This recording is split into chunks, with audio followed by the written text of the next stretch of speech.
What if I told you there was only one rule you ever needed to be a good person? Just one. Do the most loving thing. Sounds simple, right? Well, that's the core idea behind something called situation ethics, and it was a pretty radical and super controversial theory that came out of the 1960s. Today, we're going to break it all down. All right, so let's just jump right in with a question I'm pretty sure we've all wrestled with. Is it ever okay to break a rule? I mean, could lying or stealing, or maybe even something way worse, could that actually be the right thing to do in a certain situation?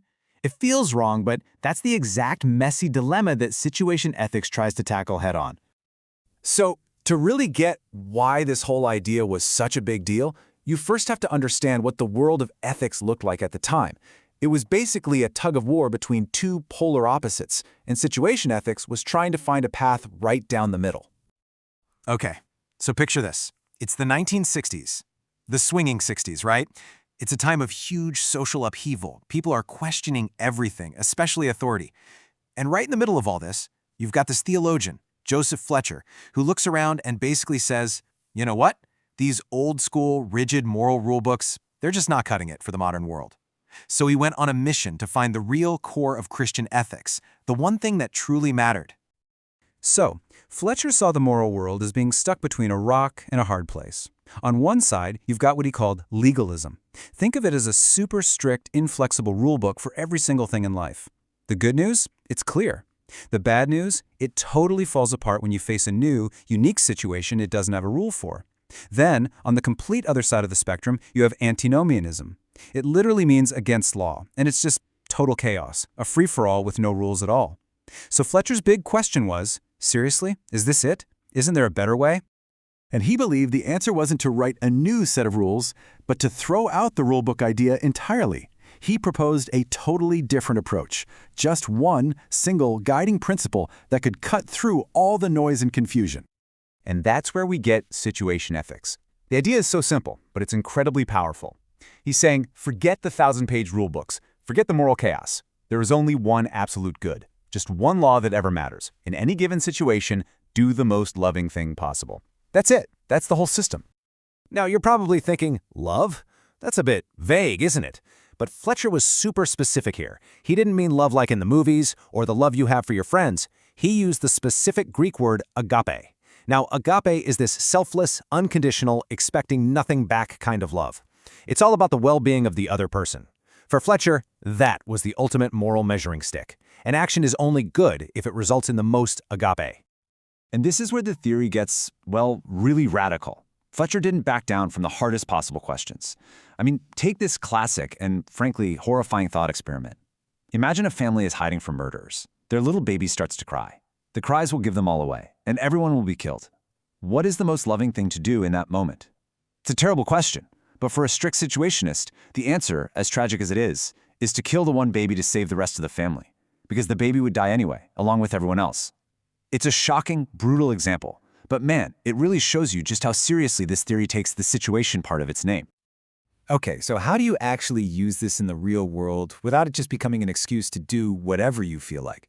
Well, Fletcher knew he had to answer that, so he laid out a kind of toolkit, a set of principles to guide your decisions.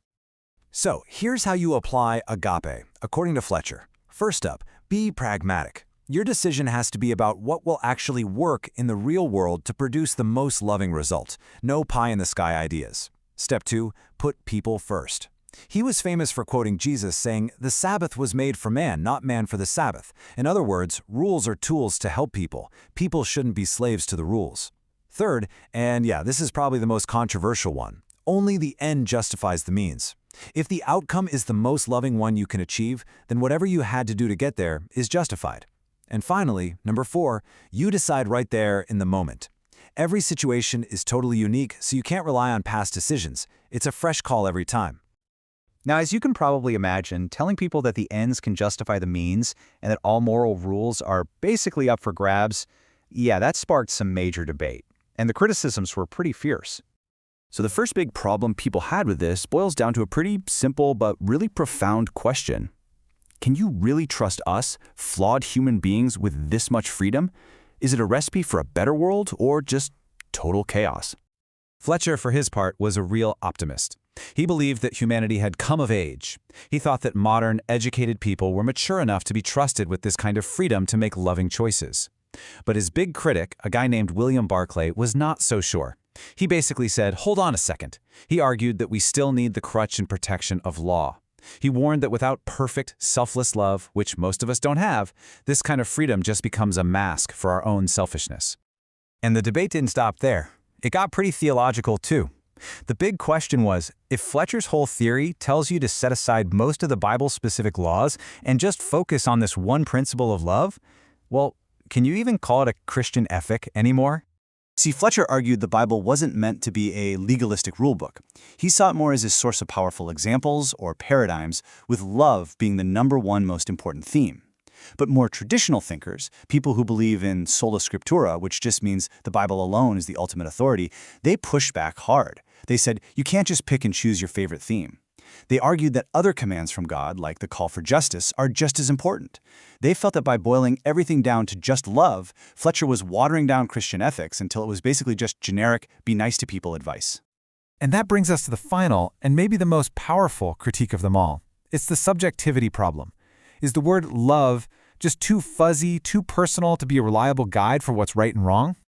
Fletcher tried to defend against this. He said, look, agape isn't some mushy feeling. It's a concrete action, and it's guided by a very clear rule. Love your neighbor as you love yourself. But critics, like Christopher Hitchens, pointed out what they saw as a massive, fatal flaw in that logic, because how you love yourself is still totally subjective.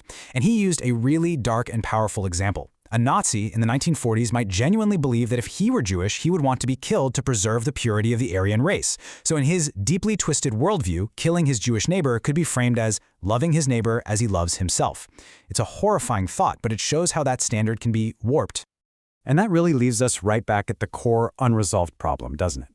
If love is the only law, but one person's definition of a loving act is another person's definition of pure cruelty, then who gets to decide what love actually means?